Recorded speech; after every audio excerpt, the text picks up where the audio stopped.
Boa noite, começando mais um Full Mix aqui na allTV, programa dedicado à música eletrônica e à produção musical. Sou seu apresentador e DJ residente, o DJ Nuta Kukier. Bom, e hoje aqui nos nossos estúdios a gente tem um convidado especial, o Clifford Irving. Today we have a special guest, Clifford Irving. Hey, how you doing? Hi, How's it going? good night, and it's a pleasure to have you in our TV show. Thank you very much. Conversar um pouco com o Clifford Irving.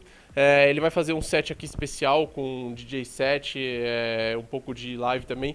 You're gonna make a special set with a mix of DJ set and live. Yeah, so I've come over to Brazil to do a big live show with clubs and things, but I haven't got enough space here, so I've just pulled out a few things just to kind of show you some of the things I can do with this. And also, obviously, I'll be DJing as well, so I've brought some tracks along to play and put it all together and see what we can do for you. Ele vai fazer um mix aí, porque aqui não tem muito espaço, né, para montar tudo. No clube ele vai tocar o set live inteiro, mas aqui ele vai fazer um mix aí de CD com uma drum machine e com um TB3, que é o sintetizador de baixo. Let's talk a little bit about your career in London, Sure. UK, and how you start with this project. Okay, I mean, I've been DJing and doing music since I was about 13, 14 years old, so a long time ago now, many, many years. But when it first started, what was big in the UK and in London, where I'm from, was like the UK garage scene. Yes, Yeah? I know. So the UK garage scene, huge, like exploded over in London and across the whole of the UK. And so when I was younger, that was a thing. I used to go to the record shops and buy loads of garage vinyls. And as time progressed, kind of started listening to other sorts of music as well. And yeah, I mean, fast forward to today, and we're doing live like deep house and techno, acid house live production sets. I've got like synthesizers and drum machines that kind of go on top of the decks and the turntables that I'm using. So it's turned into a big kind of hybrid mishmash of all the things I've loved and all the things I've learnt along the way from growing up listening to garage up until what I was listening to last week. So yeah, it's a bit of everything. Ele falou um pouco aí, né, como ele começou tocando aí o UK Garage, né, na cena que estava forte lá, já faz muitos anos. Depois ele começou a comprar os vinis, tudo isso, e aí montou o projeto live dele, né. You also produce music in the studio, and how is the difference when you performing live and when you are making the music on the studio? I think when I'm making music in the studio, there's a lot less pressure to do something straight away. So I've got some more time to kind of perfect the sound that I want, and I guess spend more time to think about how I want the track to sound, what I want it to do. When you're doing live production, you've got an idea and you kind of make it happen straight away, and you're responsible for the crowd that you're performing to as well, so you need to make sure that you're kind of engaging with them and there's something going on, whereas at home I've got more time to kind of just be selfish, I think is the best way to put it. Tava falando um pouco, perguntei pra ele como é que é a diferença quando ele tá fazendo uma música no estúdio e a performance live, né, e aí ele explicou a diferença, né, eu também faço live, sei como é que é aquela pressão de você tá naquele momento criando e tá sempre sendo rápido, né, porque você não tem muito tempo, você tá tocando para um público grande, no estúdio já você pode produzir a música com calma, toda programada, né. You see different types of live acting shows, like we are talking before, people that use more Ableton, prepare the music and everything. So how is this type of live you do? You have to be very fast to do the things and then definitely. Don't stop the music. So it's literally, I've like in the box with the rest of the equipment I've bought, I've got kind of synthesizers, I've got my Korg Chaos pad, I've got my Chaos, all sorts of different pieces over there. But yeah, it's about playing things and getting that pattern locked in, and then what I will do, and I kind of use Ableton to a point over here because it's all over here, but I use Ableton to record in the patches once I've kind of got the loops, once I've got the groove, so I might play something in, make sure it's recorded, and then rather than have to continuously play it, there's only two pairs of hands, so I can go on to something else and then kind of build on the progressions of the tracks that way. Ele falou um pouco das progressões que ele faz, né? Ele usa o Ableton para ter os loops atrás e todo aquele background para poder fazer a música e ter essa opção. You use also notebook with the rights of the live and everything? Yeah, so Or just on the computer? I've got, where's the camera? I've got loads of things, so like on the machines and everything, I've got like little bits of tape and stuff that kind of tells me what I need to do and kind of reminds me where there's good sound banks and good grooves and things that I like, which is really important, especially when you've got like 256 different sounds. Yeah.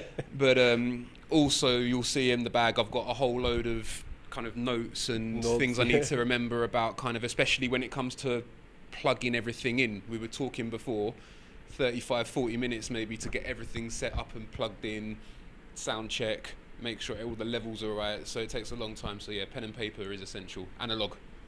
Eu perguntei pra ele se ele usava o caderno, né? Que eu uso também o caderno pro live. E aí ele falou, claro, que ele usa o caderno também, porque tem que anotar os timbres, enfim, né? De cada música. Tem que anotar as mudanças das músicas, os partners, né? Os presets que vai usar e tudo isso. How is the scene for live performance in UK? In UK, There is much people doing this or no? It's quite a new thing, I think. New, okay. It's started to come over. I think there's been a lot of, like, once again going back to the Rolands and the Korgs, and a lot of these old school drum machines and synthesizers starting to come back, and they're doing their new boutique brands and bringing out new, updated, upgraded systems, and I think a lot of people are starting to buy those, and it's a cheaper and more affordable solution to trying to go out and spend £2,000 on a 808 or whatever it is. So yeah, I think it's quite new still. I think a lot of people are interested in it. A lot of times when I've done things in London, afterwards people have come over and they said, yeah, it was really interesting watching you kind of pressing buttons and seeing how things go and making music on the spot. And they've said that they want to go out and do it and try themselves now. So it's definitely something that I think people are getting more and more into. And But artists don't have so much doing. In what sense? Like the live performance. You have more DJs. Oh yeah, probably about 2,000 DJs for every one live, something like this. Definitely. And how is the space to set up everything in a club there? There is space for your live? Once again, kind of similar today, sometimes you need to be quite selective, but most promoters are very accommodating, and if you let them know how much space you need beforehand, they can make sure that there's ample room for you to do what you need. And before the show you test the sounds? If I get a chance. Because it's important for the live. It's different from DJ. Yeah, definitely. I think it's important, like, for the more bigger events, and when obviously expensive sound systems and things in the clubs, you can't just go and press start and explode everything. So yeah, it's important to because sometimes the people don't understand that when you are doing music live, it's totally different. It's like a band. Absolutely, absolutely. There's sound checks. I mean, every instrument is a different sound with a different volume control, with different frequencies and so on and so forth that are coming from it. So it's important to make sure that you're not kind of just hit and go and change the sound system from each place is different, so you need to change the equalization and everything. Exactly. Yeah, so it's very important that you do that. Getting those sound checks in is vital when you can. Not always, but when you can, it's really, really useful to make sure that they're, yeah. Falando um pouco sobre a parte de testar o som, né? Foi bastante conversa aí, talvez você não tenha entendido, aí eu até passei um pouco, fiz outras perguntas. Bom, falar um pouco, ele estava falando sobre... eu perguntei, né, como é que tá a cena na Inglaterra do live, né? Porque o live é uma coisa diferente, não só no Brasil, como também fora. São poucos artistas que fazem essa performance live, então assim, foi o que ele falou, né? Que a grande maioria são DJs, para cada 200, 300 DJs tem um fazendo a performance live. E eu perguntei sobre os espaços para montar nos clubes, e aí ele falou que lá é assim, se você avisa antes, até que eles acham um espaço. Que aqui já é um pouco mais difícil alguns clubes terem esse espaço. Depois perguntei sobre a parte de checar o som, né? Passar o som antes, porque é importante para o live. Você está fazendo uma música ao vivo, então normalmente você tem que, claro, com certeza passar o som antes. Talk about your last productions. Last productions, so I've been doing a few different projects. Well, obviously I did stuff with Future Scope.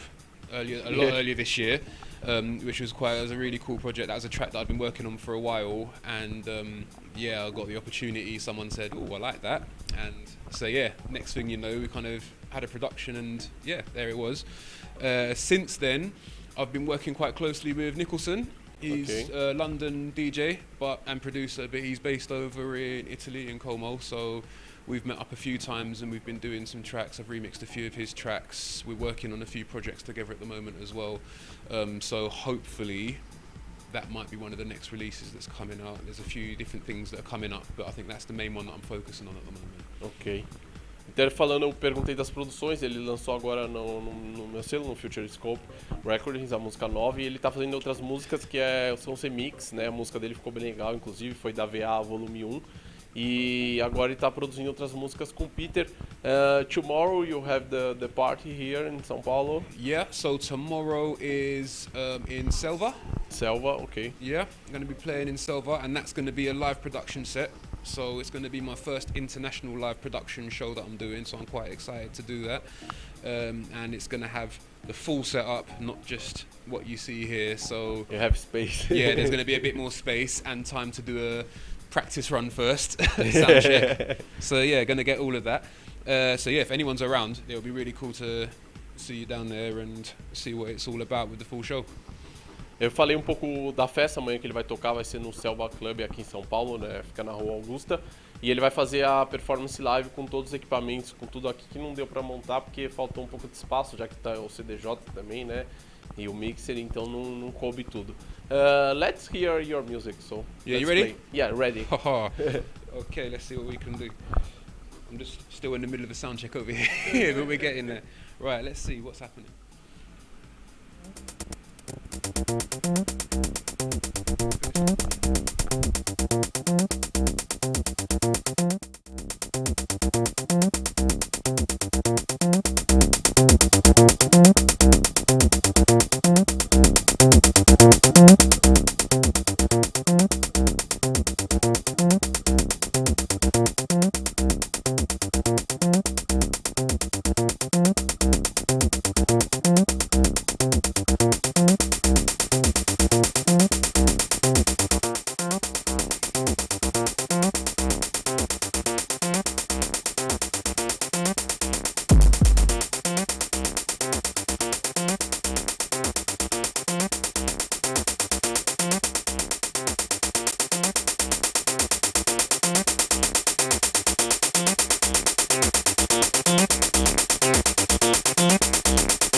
Isso aí, estamos de volta aí com o Fumix, curtindo o set live No final começou a introduzir um pouco de DJ.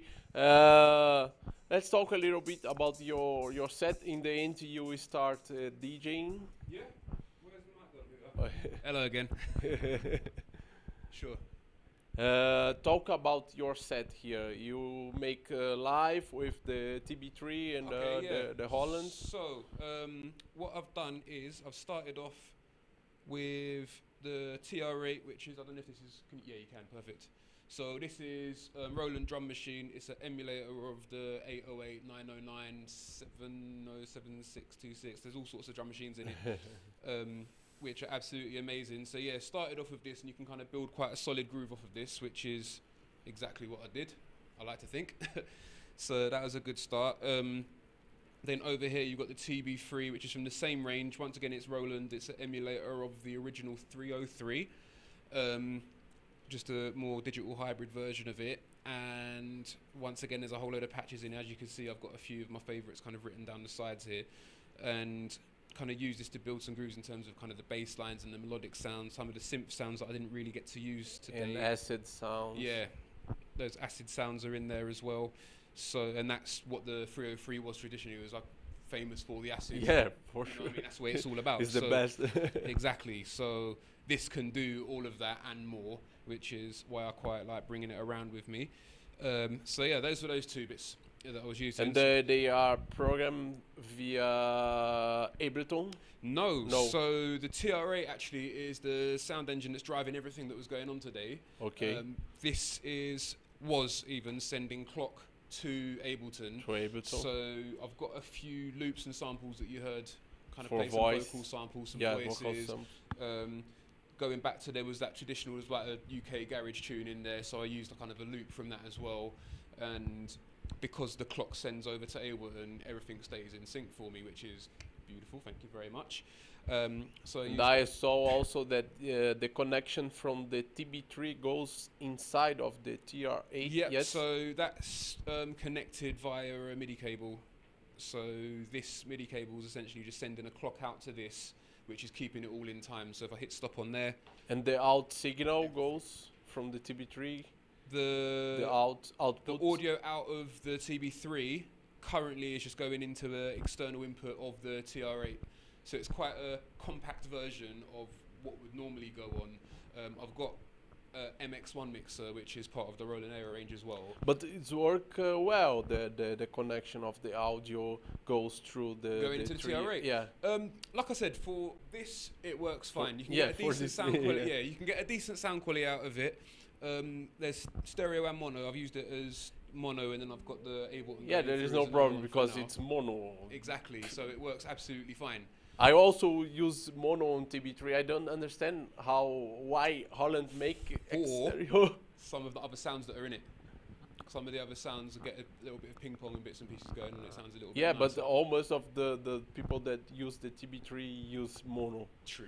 Yeah. To be fair. But once again, it's just Roland expanding their.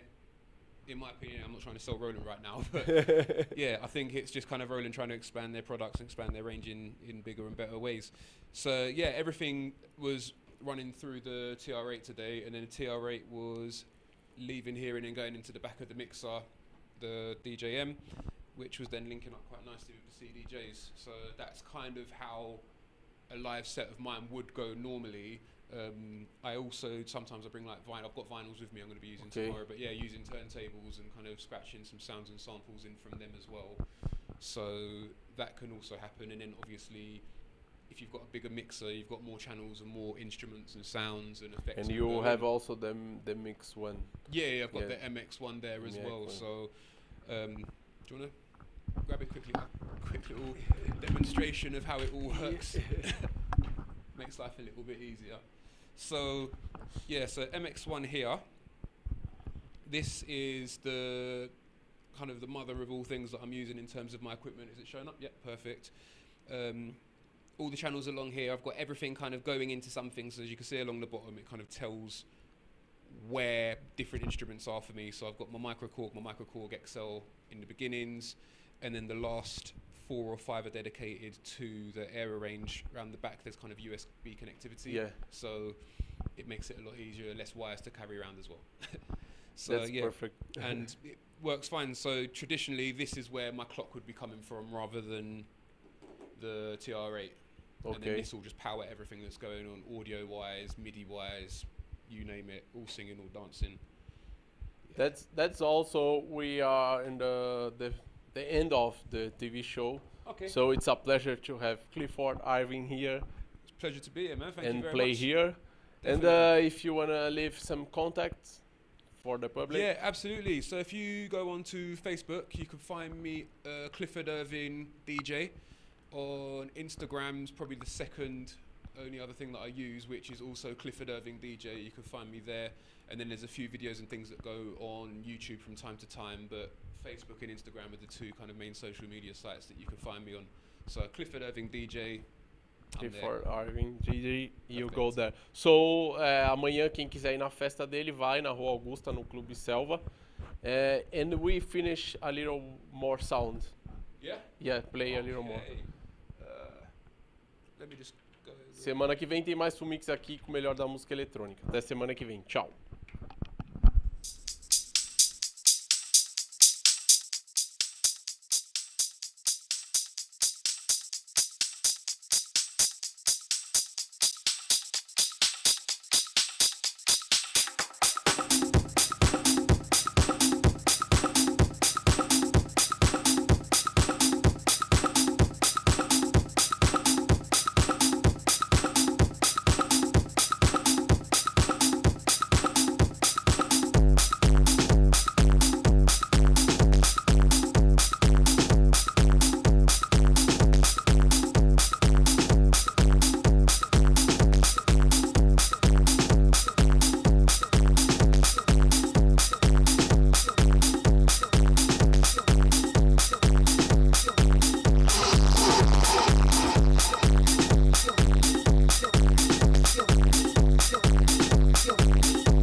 Move your